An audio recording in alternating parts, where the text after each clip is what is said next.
Hey, rookies, and welcome back to the Rookie Farmer Podcast.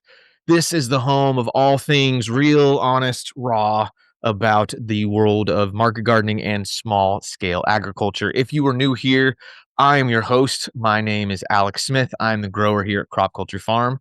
And we also have Richard with Sun and Soil Farm with us for this farm vlog number 16. And before we get started, just a reminder that we believe in value for value. So if this show is giving you any sort of value, if you are learning, if you're commiserating with us, whatever it may be, please consider kicking some of that value back our way in the form of a donation. You can go to Cash App, Venmo, PayPal, look up Crop Culture Farm or at Crop Culture Farm. Shoot us a little donation. Every little bit helps. We're in the process of expanding, building out sort of a quasi office studio at the farm so I can get out of my bedroom. And so we can do some cooler stuff over there. And all of your support makes that stuff possible. So thank you so much. And just a reminder, as we are now in 2026, this second week of January, let us know who you would like to hear on the show. We are always looking for new episodes. We have some amazing ones that we've recorded and that we will could record here in the future that I'm really excited about, but we're always looking for new guests, new people to talk to learn from.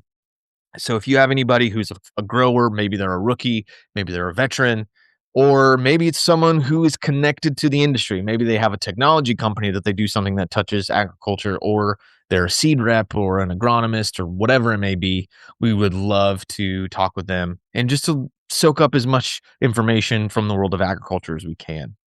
So, with all that being said, we're gonna jump right into this farm vlog episode. But I already mentioned him at the beginning, but just everybody say a big welcome back to Richard. Hey, Rand, how you doing? Hey, good. How are you? Good. We were just talking offline, enjoying a little bit of rest here at the kind of the changing of the years. Give everybody back home a little bit of an idea. You have not been farming recently. You got to actually take a little bit of actual vacation time off. You don't have to divulge all the details of where you went, but kind of give us an idea of what you've just been doing. Yeah, so this was our first year like fully implementing our like kind of winter off season. Uh had it in the plan since the beginning of the year to do like a longer vacation at the end of the year. So yeah, we did the whole spring, summer, fall, and the big plan was to just kind of make it till Christmas, and our market's always off that weekend after Christmas. So we just decided to let things grow and take off for 2 weeks. We did our vacation out in Arizona and Texas. Just gave us a good chance to like reset. And we talked about it a little bit on the last podcast about how we kind of just plant in the fall and whatever happens in the winter happens. It's hard to struggle with like covering and uncovering stuff all winter, especially without any tunnels. So Yeah, yeah, it yeah. was nice to plan for that. And then when it came time just let everything go and enjoy the time off, Just and we just get out of town. Yeah, I'm over yeah, here yeah. covering and uncovering and opening high tunnel doors, and you're hanging out in 90 degrees, swimming in a swimming pool. You Yeah, lucky it's dog. nice to get the break, but it's definitely it hurts a little to our market's there and there's always people there year round, so it hurts a little to, like, leave money on the table because the opportunity is there in the winter still, but it's just it is really nice to have that little break and kinda get a reset for the year and not have to, like, worry about the weather that's coming up, and Yeah. it just get nasty here really quick, so it's nice to not worry about it for a month. Yeah, we tried to do the same, even though, we took one Saturday off and we're right back at it. But yeah, I tried my best to like I turned my alarms off. I tried to Yeah. sleep in as much as I could, like between Christmas and New Year's. That like kind of it's already that weird like time warp anyways. You don't know what day it is. Yeah, yeah. And even though we still did farm stuff, like slept in, took long lunch breaks, all that sort of stuff. And so that was like that's about as much of a winter vacation as I got. But I'm jealous. I'll live vicariously through you in the years to come. Yeah, we also actually take every other week off now. So in January we only do 2 markets, and then we'll take off Oh, for the first week of February, we'll take off. So we just go every other week.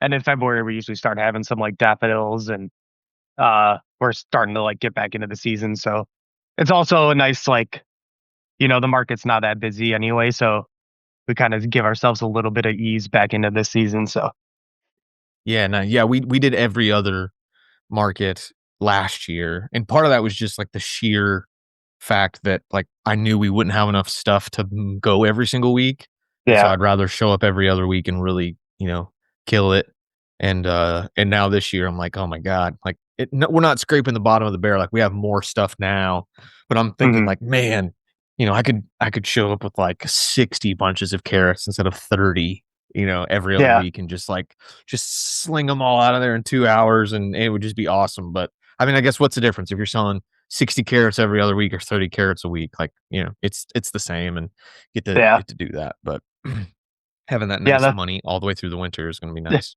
Yeah. I'm happy if we just have a table full of carrots.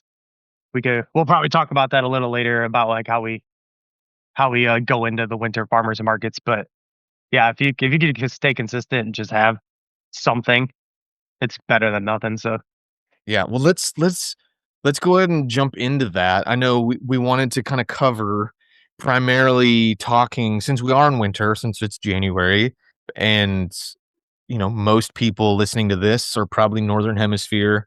If you're in the Southern Hemisphere, you're lucky, enjoy your summer as we're all freezing. Actually, we're not freezing, it's like 70 today, but, yeah. um um, we're all sort of tucked in, things are slowing down, even though the days are steadily getting a little bit longer every day. We're still definitely in the thick of winter time. And I know one thing that it doesn't get talked about as much is, kind of what does winter growing really look like? Because it's not just about like plant things that can survive the cold. It is far more nuanced than that, and I think unfortunately, I think that's what most people sort of imagine it is, unless you have some experience or maybe you've done a little bit more digging, maybe you listen to, like, Claire Coleman's, Winter Growers podcast, and they get into it a little bit more, but, um, you know, so much of it has to do with the timing, and I think what's unique about, like, our situation, and probably even more so mine than yours, is that we're at a low enough latitude that the day length thing affects us, but it's not that whole, like, if you don't get it in the ground by October, whatever, it's not gonna grow. Like, we're still Mhm. like, stuff's still growing, especially in the tunnels, things are still growing at a pretty steady clip. Do you feel it's the same way for you, or is it more like, if you don't get it in, by, I don't know, mid-November, then it's basically gonna just sit there in stasis until February? Yeah, we kinda deal with that. Without the tunnels, we definitely feel like we need to get stuff in by, like, the middle of October, Yeah. especially by, like, November or, like, Thanksgiving. So the way we look at it going into, like, those winter markets is, kale, collards, those kinda things, those are always good.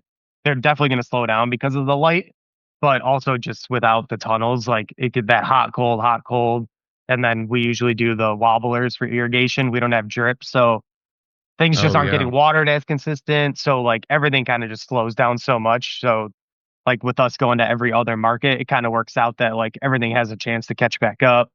And the carrots, we could just harvest whatever bed is whatever we need. We just go out and harvest it. And we're still pulling carrots that we planted in like the end of August, early September. So we kind of just plan to have carrots, collards, kale, any other sometimes onions will, like, hang in there for a little while, we can keep covering them, but our big goal is just greens and carrots. Be consistent when we're there, have a table full of those, like, 1, 2, 3 staple crops, and focus on some storage stuff, so if you don't sell out, you can carry it over if you need to, so that's our main strategy is just to have our couple things that people know that we're gonna have every week and just Mhm. go as big as we can in the fall and not worry about having it every single week.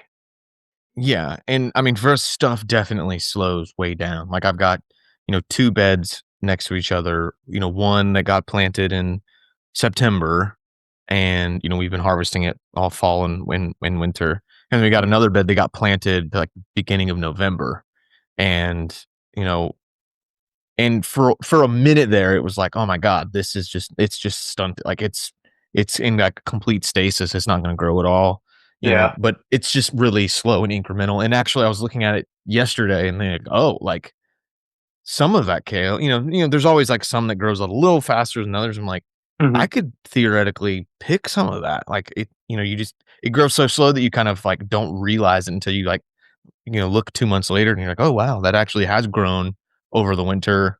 We might actually be able to get into some of that for an upcoming market. And so that's been like a bit of the weird thing is it's like, I try to kind of follow the advice and be like, get it all in mid-October so you have as much as you can.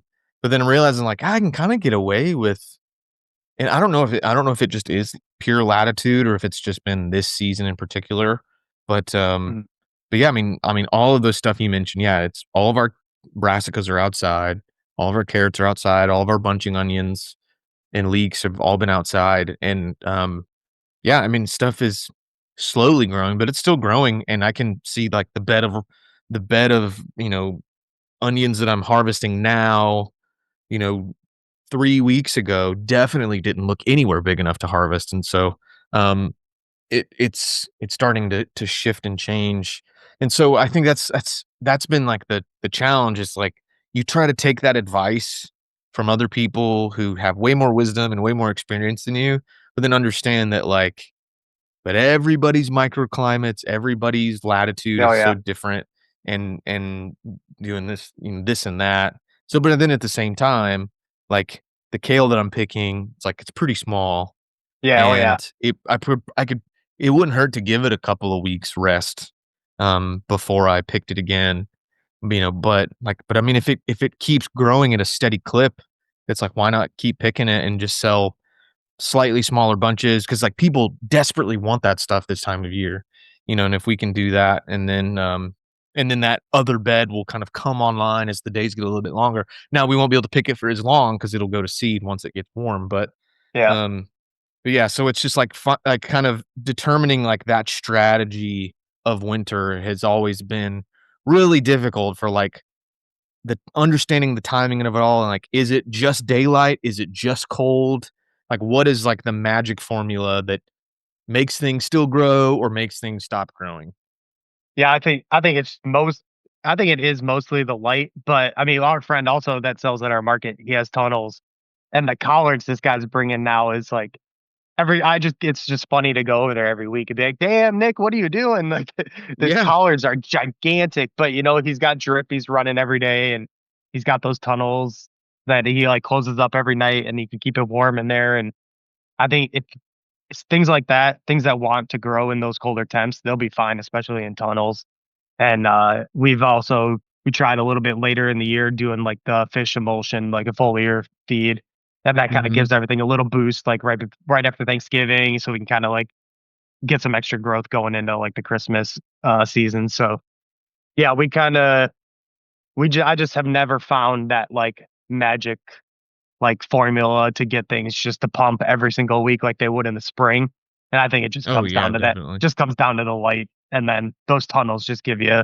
a little bit extra, they keep that temperature from fluctuating so much. Yeah, so I know, like, I had a conversation with another grower, he's been growing for a decade, like, way more experience than I do, and I was, like, looking at my bunches of, like, lacinato kale that were, like, kinda small, still really solid, like, really good bunches, Yeah, but they're, like, oh and he has these, like, beautiful, big, long stems, and I'm like, "Dude, like, what are you doing with your kale?" He's like, "Oh, that's, like" he's like, "That's my second planting, and I do yeah, those ones in the tunnel." And I'm like, "Oh," 'cause I'm used to from the other farm, where it was like we would plant the tunnel and outside at the same time, and it was just like okay, you just kind of picked everything as it was available, it's like yeah, we have big orders, so there wasn't a whole lot of, like, compare and contrast, it was just like everything was getting picked, you're just picking the hell out of it every single week, mhm, um, and so to see where, like, he has this, like, second succession of winter plantings that, isn't gonna get picked until second week of December, and he's talking about how it's like stuff just kinda, like, loses a little bit of gas, it just loses a little bit of steam, but then this other stuff that's in the tunnel, like, that's really what carries him through And that's really kind of what got me thinking about like, oh, like even winter, like even late fall winter planting needs some level of succession. Yeah. And so like we're incorporating that into our crop plan for this year. It's like, yeah, we're gonna do our regular like late summer planting that'll carry us all the way through fall and will probably carry us through winter for sure. But then also have like a secondary succession that we'll do in the ton. It's not going to be as much. We'll probably just do one bed of kale, maybe one bed of collards. But but if it's anything like the stuff that he's pulling out, like yeah, hopefully that'll be able to be the like we can give the stuff outside a little bit more of a break, let the leaves get a little bit bigger. Because also too, like I'm thinking, all right, we have shorter days, so we're getting less sunlight, and I'm picking these plants really hard. So it's like Yeah. there's less sun and there's less surface area for this leaf to capture it and photosynthesize. So it's kind of like the double whammy of like really stunting this growth. So I'm thinking like if I can give it more chance, let bigger leaves, it'll capture what little sun there is. And so, I mean, it's still so it's like, yeah, trying to like find that magic formula. Yeah, I think that second planting too would help with that leaf size too, because we always struggle with that too. Like towards like right around Christmas, those kale leaves are like they're fine, they're good, they look good, but they're small. I think that second planting, if you can like hold off those first that first couple weeks of a growth is always just going to give you those nice big leaves. But I think it's mostly just that season that those leaves just continue to get smaller. So if you got that second planting that you can back off and let that keep growing, that you're just gonna have a nicer pick off of all those. Now, what about something like I know we've talked about it already, but like with carrots, I mean, Uh, is it more of like, are you just getting a bunch of stuff planted kind of September, October, and then it's just sort of chilling there and you pick it as you need it? Or we've kind of continued to do successions. I mean, we haven't planted carrots in like over a month. uh, It's like, but I mean, we have like beds that are in succession and I'm checking them and one bed's ready to go, the next one's not ready yet, but in a couple weeks it will be, so it's like we're still kind of following more or less like a regular kind of schedule with our carrots, or you just kind of yeah. like stockpiling them in the ground and then just pulling them as you need them. Yeah, that's so we do the bolero in the fall. We just Yeah, found that, like, no matter how long you leave that in there, if it those just carrots germinated and they grew well in the fall, like, nothing touches them except for maybe some voles, but, the boleros have always just we plant them. We do, like, a couple big plantings, mostly all in August. And then if it's like super hot or something, we could push them back a week or so. But I think we did 11 or 12 beds of carrots this year, and they all got planted within like the same 4 weeks, I think. oh So wow. the first couple beds we pull, we know they're just going to be like a little bit on the smaller side, but they're usually big enough to start doing bunches. Usually like around October. Like our last market we just went to, I think we just had just one whole table full of carrots. It's all we had, but people know us Yeah. for that. They know that we're always gonna have carrots in the fall, and people come every week. They see that there's always carrots on your table. They taste great, so we're always okay, and that's kind of what we plan with for those markets. Like, we know people are gonna be like, "Oh, that's it," but, like, we have the time to explain to people, like, "Hey, we grow everything outside. We don't have any tunnels. This is what we do. We take a little break in the winter, like, around January, and we'll see you guys in the spring." And people understand, and we're usually there with our compost service too, so we're still, like, making an appearance and staying Yeah. regular. And, how long will those carrots carry you through? Like, when are you gonna harvest, like, another planting? Like, whether you're planting it in February or March or whatever, like, are you gonna have, like, a big break and then and then do, maybe, like, a summer harvest of them? Or, like, what's your plan once, like, these beds are exhausted? That once these carrots are done, we just go to the market. We have our, like, dry tea that we bring, but Gotcha. that's it. We just still show up at the market because we have our compost service, but, we can usually the carrots will usually bring us into January, and then as long as we get some rain or I can irrigate and stuff is growing, we'll bring some collards and kale and stuff. Okay, so you have this big planting that you do like September, you said like all in like a 4-week period, and that's like Yeah. your stockpile, and you're gonna be harvesting those like all winter long, so to speak. When will Like, will you be planting your next succession, like a spring succession? Will you be planting those soon, or like when will the next round of carrots, once these are all done, be going in the ground, and when will they be harvested? Yeah, yeah. So all the fall carrots, we probably got like one or two more markets worth left. We have just a 50-foot bed we've been harvesting off of. So those will all probably be done in about 2 weeks. And then we usually plant about the same amount in the fall. And then they're usually done around January. And then right now our season is just starting next week. We're going to start our first round of seeds. And I think our first bed of carrots will go in, I think it's like the first week of February. That's Okay, really like the time that we have like, we can kind of push it back or forward a week or so, and we'll have some nice weather that will probably, we can cover them if we need to, but we usually get some okay germination around February. It'll start to warm up enough. Yeah. And then it's just like a succession in the spring. The fall is really when we do like that one big chunk of planting, and then the spring we'll do them every week or every 2 weeks, kind of just depending on what beds are open. And then we do a different variety. We're gonna do candy and caravel in the spring. Those are okay, just like a quicker days to maturity. They're usually I think like 60 days versus the Bolero, which is like 75. But yeah, those spring ones will start pretty soon here. And then we gotcha. just got that Jang cedar. So I just seeded a bed today just to play around with it and try to figure it out. And maybe we'll have an early bed of carrots. So Nice. Yeah, yeah. because that's the other thing with, like, the timing and things are so much different in the wintertime. It's like, not only do you have to plant things a lot earlier to Yeah. carry you through winter, but then, we're all of us, especially if we're, like, selling at market, like, we're trying to get to market as soon as we can. Like, we've gotta get back into making money. Yeah. And so it's like, but then it's realizing it's like, all right, whether it's like colder soil, so things are gonna take longer to germinate, or it's, just the days are still shorter, even though they're getting longer. Like, you have to Hmm. start things earlier too. And so that's always like the conception, and there's not like a standard formula. I mean, I guess once you've done it for a while, you can kind of develop your own formula, but it's not like, all right, so if this carrot takes 57 days or 60 days to reach maturity, it's like, oh, but if you're planting it in January, add 15 days or whatever. Like Yeah. Johnny's doesn't put that on the website, unfortunately. And so like trying to find that timing of not only when do you start your stuff for winter, but when do you start your stuff for spring in winter? And that's sort of the challenge too, because then you're like, all right, I've got this empty bed. Do I plant it now or do I wait 2 weeks so that by the time it starts to grow and really like kind of pop and start growing, it's not getting these crazy temperature fluctuations and it's just going to go to seed. Yeah. We noticed with our spring planting for carrots, the fall ones actually, it's like pretty, pretty on with like how many days, usually like 5, 6, 7 days. And we'll almost always get like a good germination in that amount of time. And the spring ones, we allow like at least 2 weeks because they usually take 10 plus days.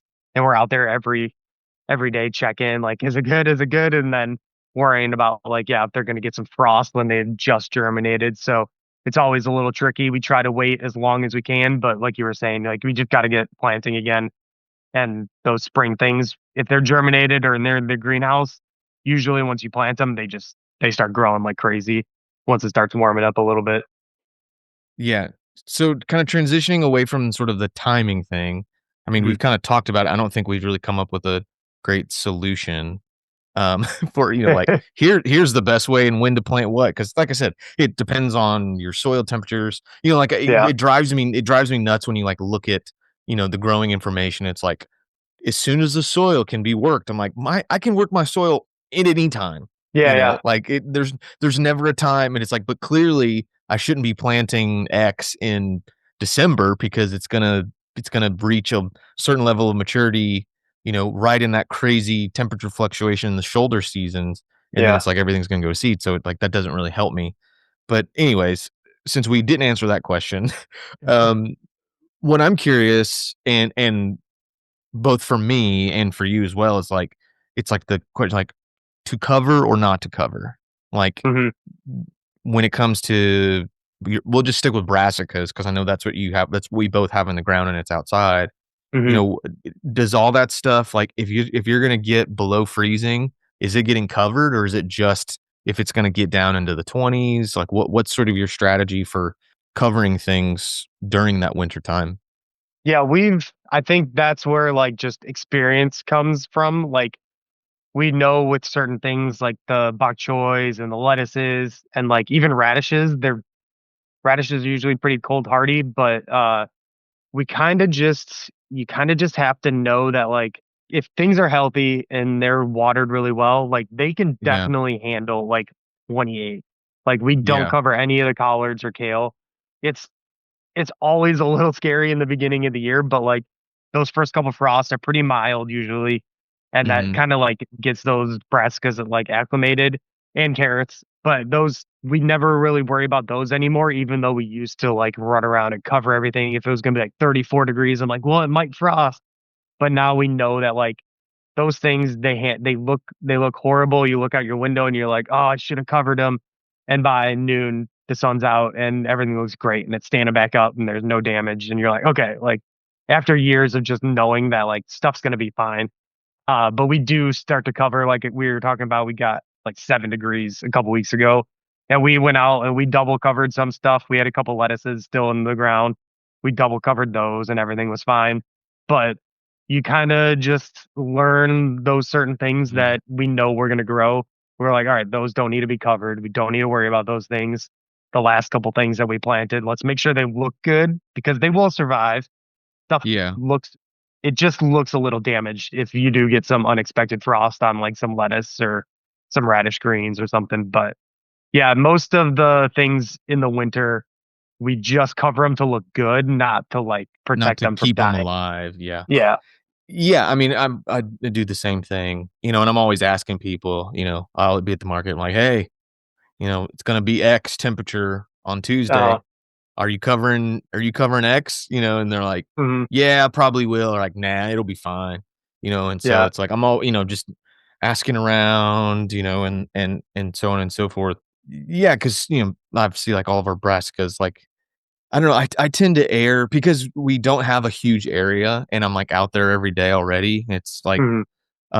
I tend to err on the side of, like, let's just go ahead and cover it because even if it's not, like, going to damage it, I don't know, I just think capturing some of that, like, soil temperature, that, like, m heat in the soil, I mean, it's not gonna hurt anything to cover it overnight, and so it's Yeah. just like it's like a 5-minute difference between covering and not covering, and I'm not so like, this time of year, I'm not so tied down with things that I don't have time to do that, and so I usually err on the side of doing that. Mhm. Um, and then there's certain things that we may not cover it, but oftentimes we'll pick it.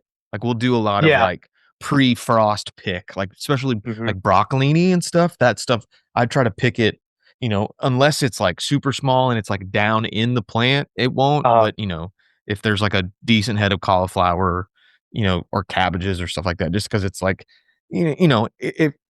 if it's Tuesday, like, it'll be fine if I pick it on Tuesday, it'll make it perfectly fine until market on Saturday. I'd much rather do Yeah. that just as, like, an insurance policy instead of, like, "Well, but if we don't, it'll survive, then maybe it'll be a little bit bigger by Friday," and then, we get kinda more per pound, so to speak.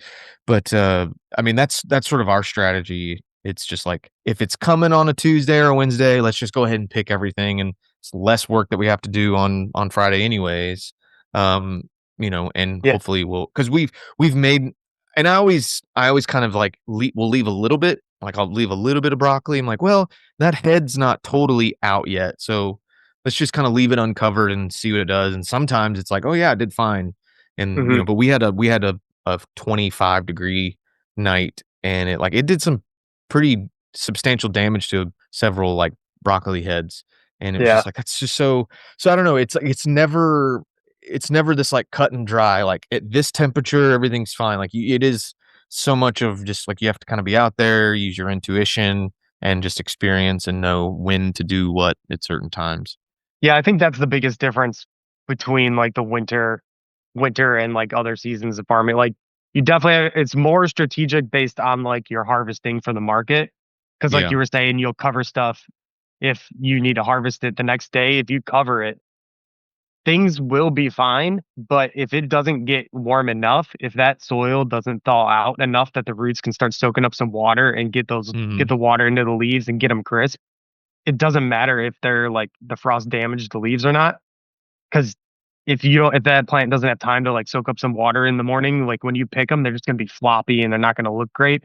So like that covering can be strategic just to like make sure that like by the time you uncover it, it's ready to harvest instead of waiting around for it to like kind of pop back up from the frost. So for us, it's mostly like yeah, harvesting around those frost days Mhm. or harvesting early or covering them so that you can harvest them. So I think that's how we look at like the farming in the winter is like make it easy on ourselves so that like we can work around that kind of stuff, but also don't make it so hard that like you just have to cover no matter what because that stuff can just get monotonous and it can really, if you have husband and wife team, we always laugh that like cover and row cover, that's your couples therapy.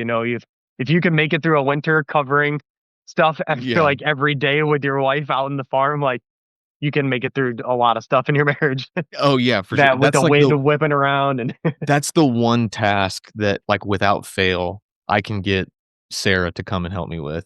yeah, And I think it's like because she knows, like, it's cold. We're usually doing it as the sun's going down, yeah, the wind's whipping around, and I think she just feels bad for me, and so yeah, yeah. she usually comes out there and helps me. But I think and we may have talked about this on the last episode. I need to go back Mhm. and start listening to those episodes so we don't repeat ourselves over and over Yeah, again. yeah. But, one thing that I've experienced too is that it's like, usually once stuff has made it through a couple of good frosts or good Mhm. freezes, it tends to acclimate. I mean, Oh, there's all definitely. the stuff about like those plants are producing more sugars. That's what makes everything taste so much better in the wintertime.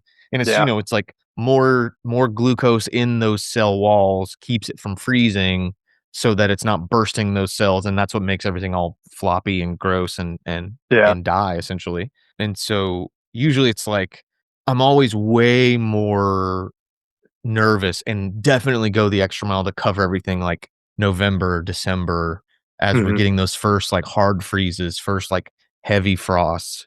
Ideally, you get a couple of really light frosts before a hard freeze, but then inevitably, like this year, it's like we went from 0 frost to like 25. But I mean, do you have that same experience that it's like like you kind of need a couple of good days below freezing to like let the stuff acclimate, and then from there, then it usually can like handle it pretty well? Yeah, yeah, we usually once we use the protect net to keep, like, pests out of there, so usually we'll take those off once we get, like, this light frost, and when we take those off, we'll still cover, like, the collards and kale, yeah, just those first couple frosts, and we notice that after that, it's usually pretty much good after that, even if we get down to, like, in the 20s. The only thing we really don't, like, mess with too much is cilantro because that stuff can handle Oh 0 man, degrees, no it's been problem, but it crazy. turns purple and it starts to just branch weird and, like, some of the leaves can look weird and that purple kinda throws people off.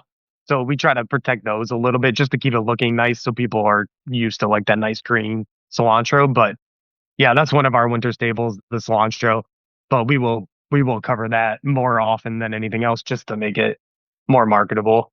And I haven't done the research. I feel like I remember hearing it either from another grower or from a podcast, it's more or less rung true that it's like the like red or purple varieties tend to have more of those anthocyanins in them, and it actually Uh-huh, makes them more cold hardy.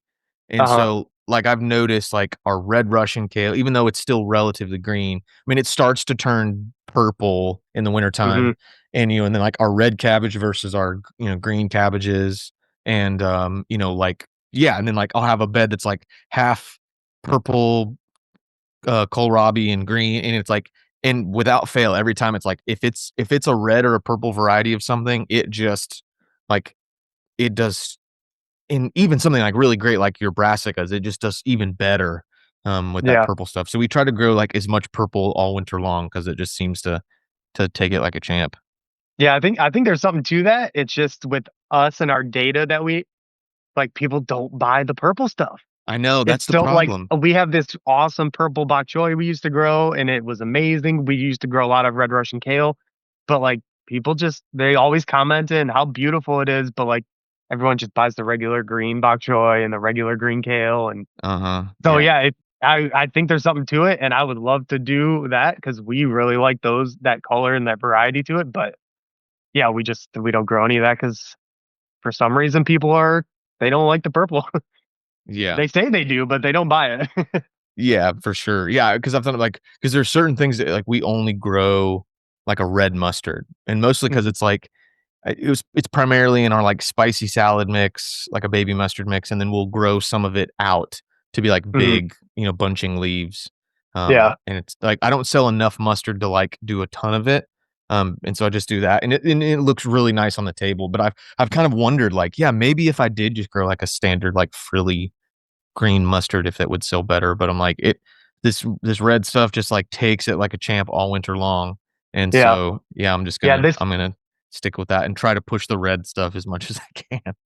This spring we did Ruby Streaks mustard and I think Wasabina.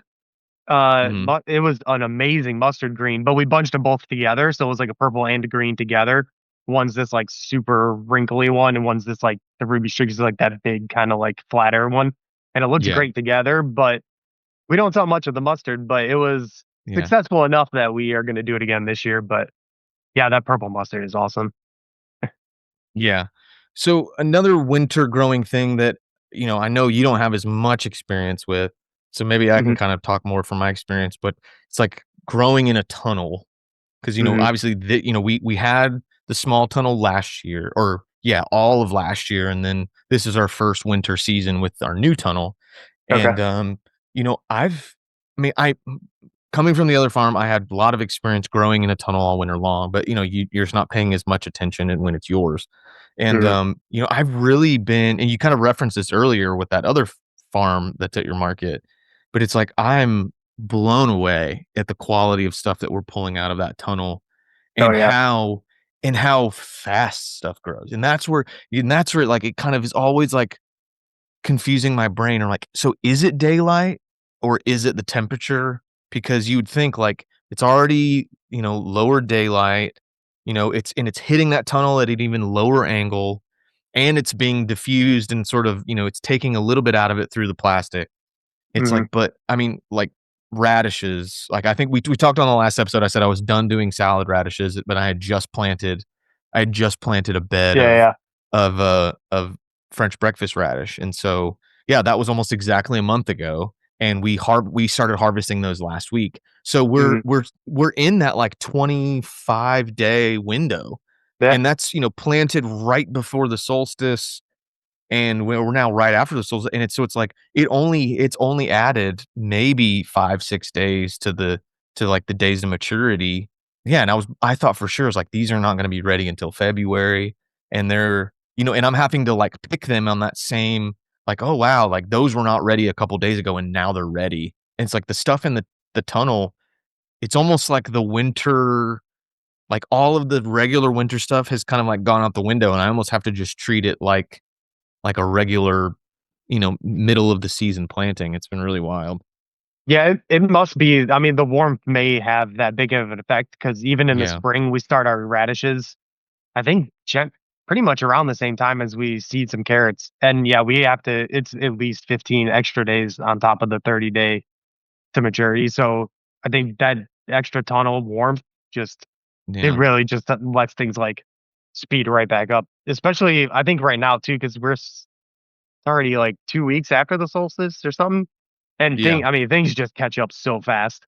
By March, we're already like, "Oh my gosh," like, we're starting to freak out, like, "Okay, things are kinda looking like they're growing now," and then, like, you turn around and they're, like, twice the size, so, yeah, I think just that extra warmth from the tunnel makes a big difference.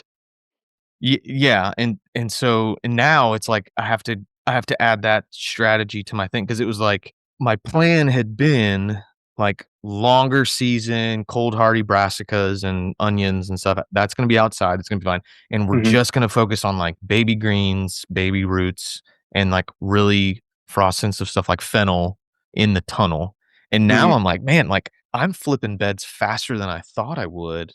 Like, yeah, I think I need to go to that strategy of, like, let's dedicate a couple of beds to some of those longer season stuff that so they just look really good and they we can really pump it out all winter long. And then I can actually plant like I have my second radish succession in the tunnel, and I probably should have planted them 2 weeks ago. Like, I probably should be on, like, a 2-week radish succession, especially because there's way less people to market, so I can sell more Yeah. of them, and it's like, so now I'm having to, like, totally rethink my, like, winter tunnel growing strategy because things are growing so much faster, and, yeah, I mean, bok choy was another one of those things, like, you know, I Mhm. I have my 3rd succession that I just planted. Now I'm a little nervous about that because as it does get warm up, it'll probably go to seed pretty quick. But Oh, yeah, yeah. yeah, but I mean that's kind of the even in the dead middle of winter, those bok choy still like they want to go to seed as soon as Yeah, they bok choy is always wanting to go to see. yeah. But yeah, and so it's like it's totally changing my strategies where it's almost like in the tunnel. Yeah, and I have like in the other one, I've got lettuces and fennel, and yeah, it's only adding a few days to my Mhm. overall days of maturity, and so it's like, oh wow, these successions are coming on a lot quicker than I thought, which is good. That just means that I can plan on those things kind of being planted multiple times. Where I was kind of like really racking my brain at the beginning and like in fall, I'm like, all right, these things are I'm gonna plant all these beds in this tunnel, and it's basically gonna have to this is what's gonna be in here all winter long, so it Yeah. has to count. And now I'm like, oh no, I could definitely get like a whole nother succession of beets in or like I've got a planting of fennel in the big tunnel that's like starting to catch up to the Mhm. fennel that I'm harvesting right now, and I'm like, I've got w I was that was gonna be like spring fennel, and now it's like, this is gonna be like late winter stuff, and I need to have and so it's totally thrown me for a loop on that. Yeah, I don't know which what more you can input with that, but it's just really I mean, I'm glad that I'm figuring it out now so that hopefully, our crop plan for, end of '26 into '27, we've already pivoted and adjusted because of those things that we're seeing. Yeah, I mean, we don't grow in any tunnels. We don't have any experience growing in tunnels over the winter, but I think you know what my answer is gonna be is Yeah. take notes. Take Yeah, notes yeah. now. Maybe like write down what the when those things are going in, when they're coming out, because you could definitely take advantage of that for like a later winter planting, and Mhm. then have a bed ready for the spring.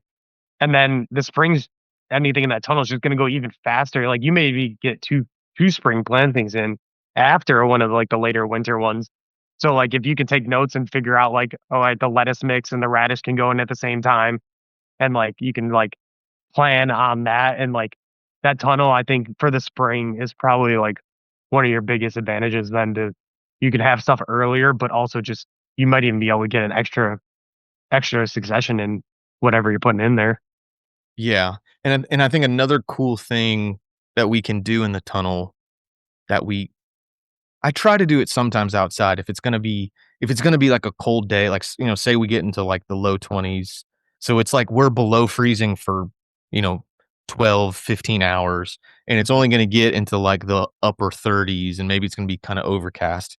Like, a lot of times I'll just leave stuff covered and just try to trap as much of that heat as I can, Oh, yeah. but the cool thing is, like, I can really effectively do that in the tunnel, where it's like, I'm just Mhm, leaving I don't know, some people that have more experience might say otherwise, but it's like some of those days, like, yeah, I just leave everything closed, even if it's gonna get warm. It's like, yeah, let's just try to capture as much of that heat as we can, and mhm, or like we'll close the doors really early, like maybe at 2, 3 o'clock, mhm. and try to capture some of that like low angle, just that last little bit of sun before it goes behind the trees, just to kind of give everything even more of that juice to carry it through the night and help stuff grow a little bit faster. Yeah, anything we plant in the winter, I usually start covering stuff by 2, 3 o'clock in the afternoon, try to, like, trap some of that sun, try to trap that heat in there. I think anything like that when a really cold night is gonna help you out. Yeah. And kind of the last thing on our like winter growing spotlight is like the difference between winter markets and the rest of the year. So we're more or less doing the same thing. Obviously, you're taking a few weeks off Mhm, completely, and then you're going back to every other. But I know for us, the winter market is like weirdly different. I mhm, mean, literally, it was like now, granted, it's right before Christmas as the holidays. it's kind of hit or miss. Some people are buying a ton of stuff, other people like aren't even showing up. But it's like something about like that 2-week period. It's like Mhm. this past market that we had on the 3rd of January was it was like, where were you and not even like you weren't there, but it's like, why weren't you buying like this a month ago? Like in, Mhm. the beginning of December, and it's like people are like, "I want that, and I want that, and I want that," and they're gonna do that for 2 more months until the regular market opens, and it's like once the regular market opens, people are kinda like they just, like, go back to their regular routine. I don't know, I mean, is it sort of the same for you, or is it just because there's less growers? Yeah, I think we have the same amount of growers. There's like one or two other farms that we know that they kind of take the winter off. They come back pretty early in the spring, but they stay till the end of December. So they kind of do what we do, but they like actually they just don't even come up to the markets. But the markets are definitely slower. But for our market at least, it's the like diehard people. They come early in the morning, even if it's freezing out. But those people are there to Yeah. shop. They're not there to like look around and hang out like they are in the spring and the summer and drinking their coffee. They come early, they grab their stuff and they're out. So our strategy is like the carrots, kale, collards. We have that. We let them know, hey, this is what we have in the winter. We have greens, we have carrots. If we're here, we're gonna have them. So we try to have like just those couple staple crops that, things like storage, any like root crops, something that we can hang on to if we don't sell out, if there is like a small crowd that we can carry over to the next week, or things that people know, like, hey, if I don't go this week, if I go the next week, they're going to have the carrots that I want. People know, like, we'll get carrots from you, we'll get greens from this guy, we'll get this from this person, and we're out. So we just try to have a full table of the couple things we're good at, and then we kind of just make it through those winter markets because without the tunnels, it's just tough to have that consistency. So we try to build that consistency into with like the root crops and stuff. Yeah, it must be primarily just that there's less farmers there, because so it's Yeah. like the last market of December, I think there's 3 of us. Yeah, or there's 4 of us. One guy didn't have a ton of stuff, but then there's, like, 1 or 2 big farms and then me, and so and it was like a normal-ish, a little bit slower, our sales weren't super awesome in December, especially compared to Mhm. November. It's like but then, so it's like only 1 farm less, and granted it's a bigger farm, but it's like 1 farm less, and it's like I mean, we were, like, mostly sold out within the first 2 hours. It was Yeah. crazy, and it's just like and it was exactly the same way last year. It was like, we were I mean, last year we had less stuff. I mean, we were selling out in, like, an hour and a half and then just, like, standing there looking, and I hate having an empty table. I mean, it's Yeah. Oh, great. yeah. It's great having an empty table because like, "Oh, we sold so much stuff," and, like, I know we're gonna go home and we made money, but it's like but just for appearance sake, like, ugh, like, just standing there and you're like, "I've got 1 little bok choy and, 3 other random things," and it's like but also too, it's like the things that people buy has changes a lot for us. So, Mhm. December, like, we can't really sell lettuce mix or hackeri turnips, like, they really slow down. Like, we cut Okay. the amount that we bring in half during that time.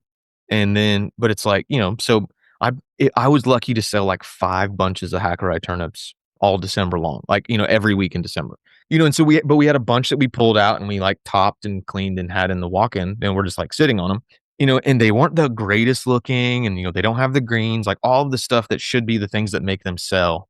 And it's like, I sold, like, 15 pints of just, like, topped like, I completely sold out of Hackeri turnips in 2 hours, and I'm like, "What Mhm. in the world?" I sold 30 bags of lettuce like that, no problem. I sold every bunch I've never sold every bunch or every bulb of fennel that I brought, and I sold everything, but then things like green onions and cilantro and parsley that I was selling out every week all fall Mhm. long, now it's like I took a bunch of it home. So it's like it's just completely, like, flipped it on its head. So it's, once again, taking notes, remembering, like, "Alright, we need to have a lot of turnips and stuff," like, sorta because I think I was the only one that had Hackeri turnips too, so that might be part of it. Is like, if nobody else there has them and I'm the only one, maybe there's less overall, but if you're the only one, you're gonna just sell so many more of them.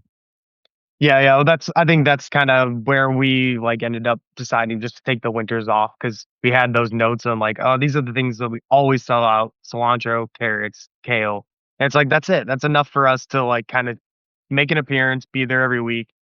People still there, they see that we're out there and we're still like we'll have stuff every year or like all year. It just it'll slow down in the winter, and I think people just understand that because that was always tough for us when we were first starting out. It's like how do we do like people are just gonna forget about us in the winter if we're not here, but they Yeah. don't. If we're we're there, we have some stuff and people understand, and I think it's just the markets too. Like we we're grateful that we have this market that it's people just understand. If we're there, we could talk to people. They know we can explain like, hey, this is what happens in the winter. Like, and they're like, oh yeah, we try to grow stuff and we can't do it. And it's like, yeah, like you're Yeah. we're not special. We can't like work magic out here. Like we're just doing what we can. We just this is our profession, so we know a Yeah. little more than you, but we can't change the weather. So And it's definitely not that people are ungrateful the rest of the year, but I yeah, feel like in the wintertime, people are, like, beyond grateful that we have yeah, anything. I mean, like, "Oh, I'm so sorry, we only have this much of this." Like, "Oh, no, like, I'm just glad that you're here." Like, I hear that all, like, in the cold months. They're like, "I'm just glad that you're here." Like, yeah, the fact that you have anything is amazing, and so it's like so I don't know if maybe it's just, you know, the fact that we're willing to come out and freeze our butt off standing there and, slog through the winter, like, they know that and they're supporting us because of that. So, yeah, there's so many weird dynamics with winter growing as a whole, whether hmm it's, like, the timing or the colds but then you throw, like, the weird dynamics of the way at least for us, like, the market it's like a completely different market for 2 hmm months, and then we get back in March when everybody shows up, and then it's, like, back to business as usual. yeah. That's how ours is. The winter ones are just slow and where everyone's looking around like, "Damn, it's only 10?" Like, "We've been out here for 2 hours, we're freezing," but, it's just yeah, it's just part of this gig, you know? You just there's a couple months that suck, and then everyone's ready in March to get back at it, so Yeah. So, now one of the things that is sort of the unsung I won't even call them heroes because they usually feel like pain in the butt things to do, but it's like one of the unseen things that happen through the winter is we always have, like, a laundry list of winter projects. We always have the things like I've been putting some of it's like you can't do it until wintertime, but it's also you've got a lot more time on your hands, you're not flipping beds as quickly, and all that sort of stuff. And we are, like, neck deep in winter projects at the moment. Like, yep. we usually don't really start tackling them in December, mostly just because it's, like, still doing regular markets, not really a lot has changed. Plus, it's like, let's just end the year doing what we normally do, and then, like, January, it's like New Year, you kind of just lean into that, like, natural cycle momentum of it all, and we're, like, really hitting it hard with our winter projects. But I'm curious, like, what are kind of the top couple big projects that you're either currently working on or hoping to work on this winter? Yeah, our big one every year is just, like, kinda I don't know if other farms do this, but we every year is just like a fence maintenance kinda thing. We go Oh, around all the fences, pull off all the honeysuckle that's growing through the fences, and patch up any holes. Last year was a big battle with groundhogs, so we have a little bit more of an electric fence to finish. But there's always little trees that are growing up through the fence, so we gotta make sure that we're able to clear that throughout the summer when we need to. So that's one of our big tasks is kind of just cleaning up around the fence. Uh, and then this year we also redid our compost, uh, like our compost station. We used to just have pallets all lined up. But now we went and bought a bunch of cinder blocks and we made this nice looking compost area. There's all these different bins, and then we have wood slats that can slide in and out so we can get compost in and out of there super easy. A new like little station where we clean out the buckets from our compost service. So that was our big project for the winter. We did that right before we went on vacation. That's just gonna make things a lot easier for us. We don't have to carry the buckets as far. So that was one of our kind of like medium, bigger projects for the year. And then other stuff is kind of just like researching. I usually pick out like a book or two that I read every morning in the winter just to like learn something new. Right now, it's like some John Kemp books, learning about his new products and trying to incorporate that this year. learning about how like some backpack sprayers and try to like incorporate more of these foliar feeds throughout the year. That's been like my project. And then our Jang seeder, trying to Ooh, yeah, yeah. figure that out. Let's That's get like, into that one. yeah, that's like our big investment this year. We got like a good used one. It was like $350. Came with all the, I just don't even know what they call those little the wheels that they have a different Yeah. size for the feeds. So I played with that a little bit today, but that's our like, we really want to dial that in and make sure that like when we get ready to go plant carrots and radish in the spring, that like we're not having to reseed beds, because I don't know how that thing works. So any tips that you have about how to set that up perfect for direct Yeah, because seeding? yeah, because just if anybody hasn't heard us talk about it before, up until Mhm. this point, you're just hand seeding everything. You're Yeah, just yeah, like yeah, just fingertips, just sprinkling everything in. Yeah, I mean, the Jang, if there's any one tool that, like, took us from absolute novice, like, really bootstrapping it to, like, "Oh, we can do this efficiently and actually profitable," it's been the hmm Jang. I mean, it's yeah, been and I'm trying to find more things that I can direct seed just because of the speed in which you can work with it. And I mean, there's like I have a list that I took a screenshot offline of like every roller that they have and like, hmm like or like a list of all of the like potential vegetables and like which roller it works with. And yeah. it's like I have four of them. I got the Josh Satin kit from Modern Grower, shameless Okay. plug. Um, and if you would like to buy a Jank seeder after hearing this, you can click on the affiliate link in the description and get a little bit of a kickback. So thank you very much. But and that we pretty much can do everything. But I mean, they have rollers that can do beans, can do peas. Like at the other farm, Mm, yeah, they have the big slots in the rollers. I mean, I remember sowing, doing two beds, so it's like three lines on each bed, doing two 150-foot beds of bush beans, and you can sow all of that. So 650-foot lines, and you can sow that in like 10 minutes. yeah. And it's just like, and I've done it. Like we've done it before where we were like and you're doing them in like 4 inches apart. You're just doing all of that by hand, and it takes like 2 people, like over an hour to do that. And now it's like Oh yeah. and so, this year I might start investing before spring. I might invest in getting those rollers just so that we can do more of that because I mean, it really is a total game changer.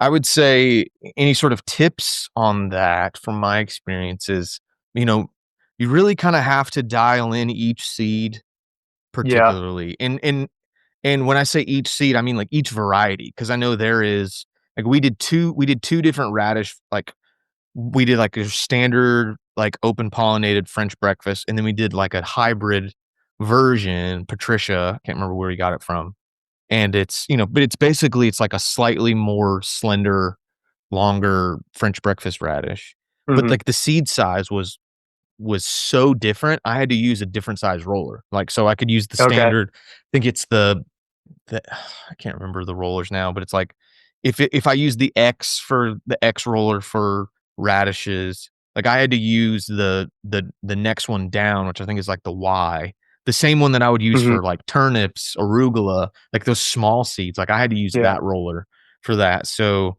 definitely don't just like take whatever some list online or from the catalog says that it's this seed because yeah, there's such variety. I mean, you've probably seen it. Certain carrot seeds are bigger than others and all that sort of Yeah. stuff. Yeah. So you really have to kind of dial it in.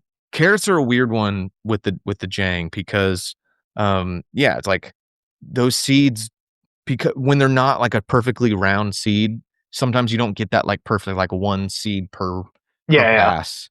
And so we've experimented with like actually doing a bigger like going up a roller size and then Okay. increasing our space like our gear ratios. So Yeah. basically Yeah. it's like instead of dumping like one seed every inch and a half or 2 inches, we're dumping like two or three seeds every 3 inches. And so Okay. just kind of like experimenting with those gear ratios, experimenting with like the seed roller size to find what works best. Yeah, And then people had said that with like with the Jang, they're like, yeah, for seeding, like even today, messing around with it, it was like never used one ever in my life. and I did a bed in like 10 minutes. Like just once I had it all set up, like, rolling it through the bed, changing the height of that. I don't even know what Yeah. they call it. The shoe? That's true. Yeah. Is that what they call it? Yeah. Changing the height of that. And like, I think I got it pretty dialed in, but I could tell like as I was like you can kind of see it dropping the seeds as you're pushing it through. And I could see that it would drop like, 1 or 2 carrots every time. But for us, that was the key. That was the like reason to get the Jang is like we were always having to like thin carrots because there's only, Yeah. I mean, you're always going to drop more than one when you're hand seeding them. So I think Yeah. even though it's going to drop like two every hole instead of just one, like it's still going to be far better than what we were doing by hand.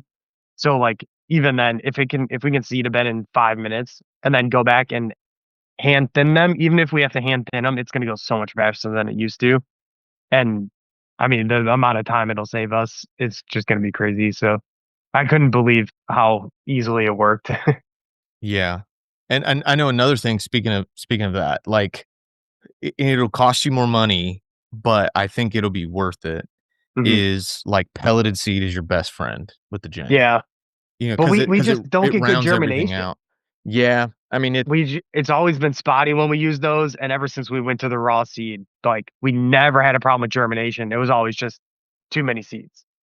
yeah, I So mean, we're like, oh, not sure, like, which way to go on that, like and I feel like I don't hear about that. Like, I feel like I don't hear people say, like, "Yeah, my germination tends to be less with pelleted seed," but I've experienced the Mhm. same thing, and just in, Yeah. like, speed, like, because there's certain lettuces, like the Salanovas, like, you can only get it pelleted, and, Mhm. but, we'll sow, like, a couple of trays of a pelleted seed and a couple trays of, like, a raw lettuce seed, which is, it's the bane of my existence. Mhm. But it's like, yeah, you're getting, like, and, in the long run, it doesn't make that big of a difference, but it's like, yeah, I mean, you're getting sometimes it's like 3 or 4 days faster to Mhm. get to germ, with Yeah. that raw seed. But I will say with especially if you wanna do more like which I know you're talking about not doing beets, but, Yeah. like, trying to direct seed non-pelleted beet seed with the Jang, like, good luck.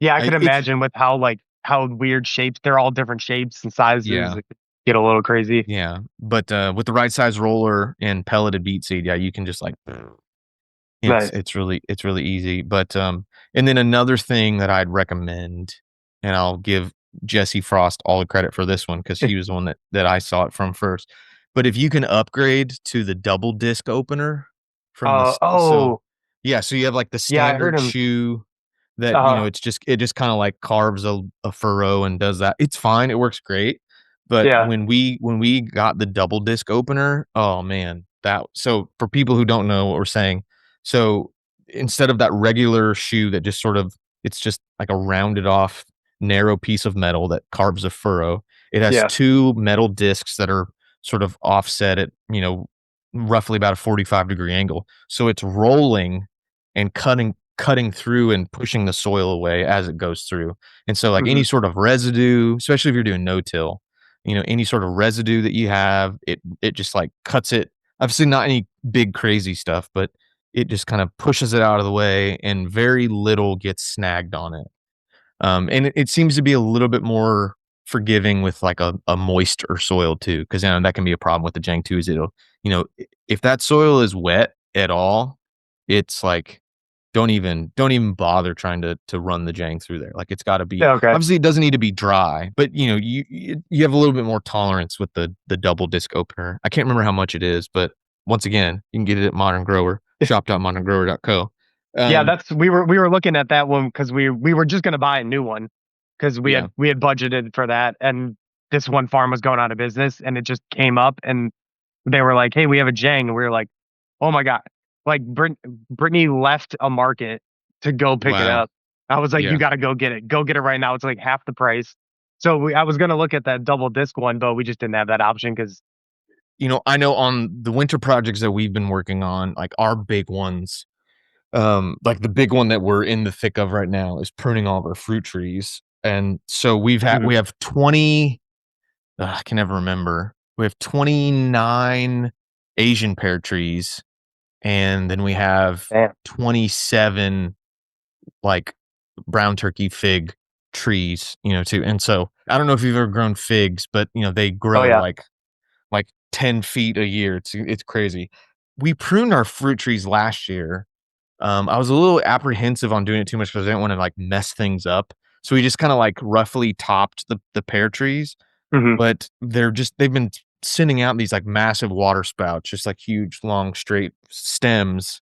And Hmm. and so now like our pear trees are probably like 15, 20 feet tall. I mean, they're absolutely massive. And there's just no way that I can get to the top of there. And the fruit, and it's not yielding much fruit off of all that.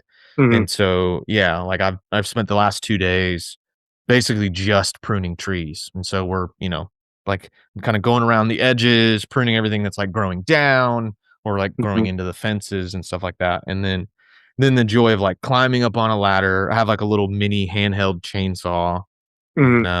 and then when the battery dies on that, I switch to the DeWalt Sawzall until and then I'm like Yeah, back and yeah. forth. But the big issue that we have is that like we have a really bad fire blight problem. I don't know if you've Okay. ever dealt with that. So No, yeah, not it's just really. like it's a fungal disease that infests the tree like through the blossoms, and then it just sort of like slowly works its way through the tree. Hmm. And unfortunately, our extension agent basically said the only way that you can deal with that is go through and like prune off all of the infected stuff. And you have to cut like 6 or 7 inches behind the infected area. Yeah. And then you have to dip your shears in alcohol every single time you make a cut.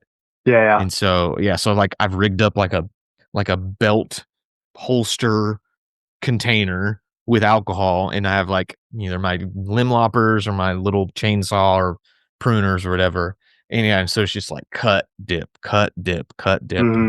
And I'm hoping so for like a little bit of background, when we got on the property, obviously these trees were already here. And the harvest and the year that we moved there. So it was right before we got onto the property. It was just the owner had harvested all the pears. He got Hmm. 900 pounds of like good sellable pears Yeah. off of those trees. And then the next year, where we hadn't pruned anything, we didn't really do anything with it.